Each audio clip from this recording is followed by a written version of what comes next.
Good afternoon, Cigar Review 225, Kung Pao, Toro by Punch. Pretty good cigar, 6-inch 52 ring gauge. Not that expensive. They call it a blue collar cigar at less than $6 per stick.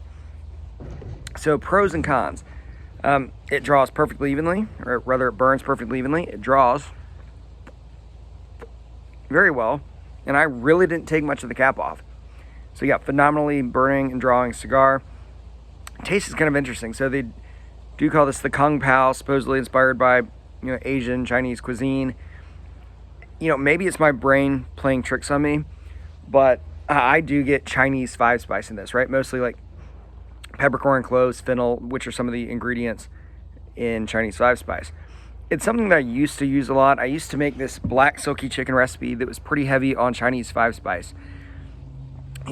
Usually I'm not kind of led astray by marketing. In other words, just because the cigar says, oh, it's going to taste like this, I'm not normally led astray by it. So I do genuinely think that I am getting Chinese 5-spice out of this.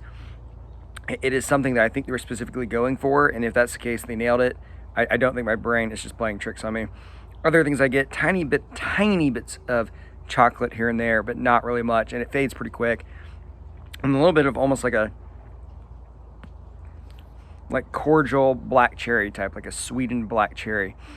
People have said that the cigar is sweet or has some sweetness, aside from, again, like little bits of black cherry.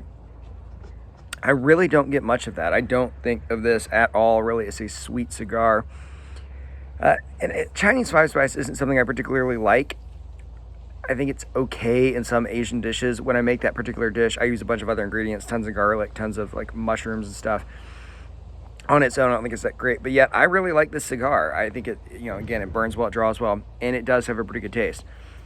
Now, at $6 a stick, it's a winner. A little bit of history on this, by the way.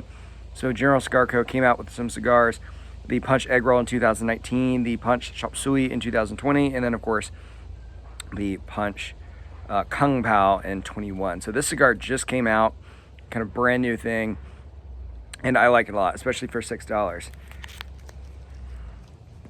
One thing that was really interesting that they did, and one of my viewers could tell me, or I could look it up, if they did this with the previous ones, but so cigars, as many people know, are wrapper, right, the outside, binder that goes under the wrapper and kind of holds things together a little bit, and then of course filler, right, all the stuff in the middle. This cigar on the very end didn't have any wrapper. It was just binder and then filler. Kind of made lighting it interesting. And by interesting, I mean a little bit more difficult. The wrapper really helps you light it. So when you're lighting just straight up binder and filler, it can be hard to get those edges. But what's interesting is as it burned down and it burned through that section with no wrapper and started burning through the wrapper, you can see the section that was just filler was really kind of rough. And then you get a lot smoother ash where you do have the wrapper. So there's absolutely a reason why wrappers are used on cigars. But I just thought it was kind of interesting watching it burn, watching it progress. And by the way, you would light this just like a normal cigar. And they only made about 4,500 of these. They're made in Honduras. Kind of came with like a cool little takeout container looking thing. This cigar was actually, big shout out, given to me by my friend Dean as a gift. I was over at his house and he said, hey, why don't you take this and review it? So here I am. I think it's excellent. And despite the fact that really the dominant note is Chinese 5-spice, I would go with a strong recommend. I really like the cigar. I think it's fantastic at $6 a stick. If I was the type of person that ordered, boxes of cigars, I would order a box. So that's it, guys. Cigar Review 225, Punch Kung Pao Toro with a strong buy from me.